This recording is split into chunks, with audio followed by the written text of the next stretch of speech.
Hello বন্ধুরা, কেমন আছো সবাই? আশা করি তোমরা সবাই ভালো আছো। আবারও নিয়ে চলে এলাম নতুন একটা গল্প নিয়ে। আজকের গল্পের নাম হচ্ছে লেখক ও ভূতের কথোপকথন। লেখকের নাম ফজলুল হক রাফি। চলো শুরু করা যাক। একটা ভূতের গল্প লিখে মন দিয়ে পড়ছিলাম। গল্পটা ভীষণ ভয়ঙ্কর হয়ে গেছে। খুব ভয় ভয় করছিল আমার। এমন সময় জানলার ধারে হিস হিস শব্দ। কে যেন আমাকে সাবধান করে দিচ্ছে। শরীরটা ঝাড়া হয়ে দিয়ে উঠল। একটু পর কর্কশ গলায় প্রশ্ন, এত রাতে কি লিখছিস তুই? প্রশ্নের জবাব দেব কিভাবে? আমার কান দিয়ে শোঁ শোঁ করে বাতাস বেরোচ্ছে। বুকটা ঢিপ ঢিপ করছে। আবার বলল, হে, কথা বলছিস না কেন? কি লিখছিস বল?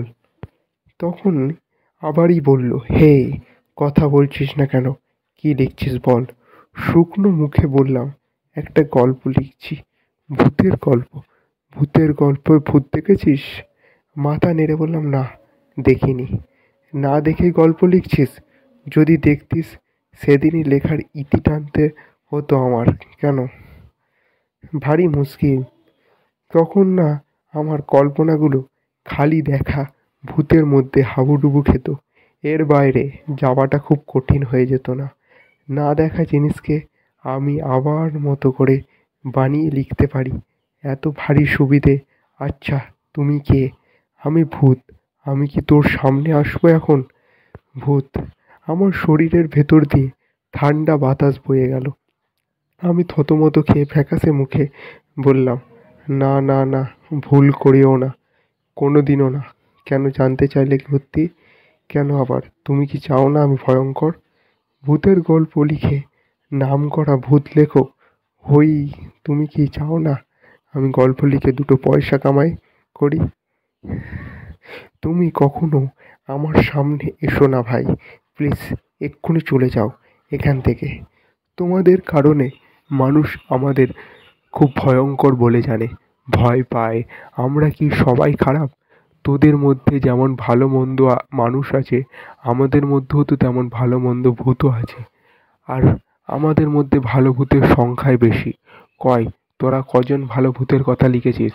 তোরা তো মানব সমাজে আমাদের অসভ্য আর ভয়ঙ্কর করে তুলেও ধরেছিস। তোরাই আমাদেরকে মানুষের শত্রু বানিয়ে রেখেছিস। অথচ আমরাও চাই মানুষের সাথে বন্ধুত্ব করে চলতে। তোদের জন্য পারি না। এতে তোদের ওপর আমরা কতটা নখোশ ও চিরেই টের পাবি। একটা বোকা হাসি দিয়ে বললাম, আমরা হলাম গিয়ে লেখক। আমরা তোদেরকে জগৎ সংসারে ভয়ঙ্কর করে তুলেছি। তোদের না নাম শুনলে ধনী গরিব, শিশু বুড়ো, রাজা প্রজা, দুর্বল প্রলয়ন করে সকলেই ভয়ে অস্থির হয়ে যায়। এটা বুঝি জুতো লাগছে না? বেশি বাড়াবাড়ি করলে তোদের এমন দুর্বল বানিয়ে গল্প লিখে বাজারে ছেড়ে দেবো যে যেখানে দামি, যেখানে খাবি মাইরি, মারতে মারতে তোদের ছাতু করে ফেলবো। তারপরেই বুঝবি লেখক কী জিনিস। আর তুই এমন দেখ ভূত কী জিনিস। একথা বলে সে আমার মুখ বারবার জোরে ফু দিল, গরম ফু। আমার চোখ দুটো প্রায় বন্ধ হয়ে গেল। ফু দিয়ে ভূতটি বলল, তোর ঠিক পেছন দিক থেকে একটা ল্যাজ গজাবে। তখন দুষ্টু শিশুরা তোর ল্যাজ দেখে ঠিক ধরবে তুই গরু, গাধা না বাঁদর। তখন বুঝবি ভূতের গল্প লেখার আসল মজা। কথাটা মনে রাখবি। বলেই সে লাটিমের মতো ঘুরতে ঘুরতে উধাও হয়ে যাচ্ছে। কদিন যাবৎ আমার শরীরটা মোটেও ভালো যাচ্ছে না। আমার পেছন দিকটা টনটন ব্যথা করছে। হাত দিয়ে দেখি গোল আলুর মতন কি একটা ঢেলে ওপরের দিকে উঠেছে। 103 ডিগ্রি ঝড়। এটা যে কিসের আলামত আমি ঠিক বুঝতে উঠে পারছি না। তো এই ছিল গল্প। গল্পটা লেখা হয়েছিল 24শে আগস্ট 2023 সালে।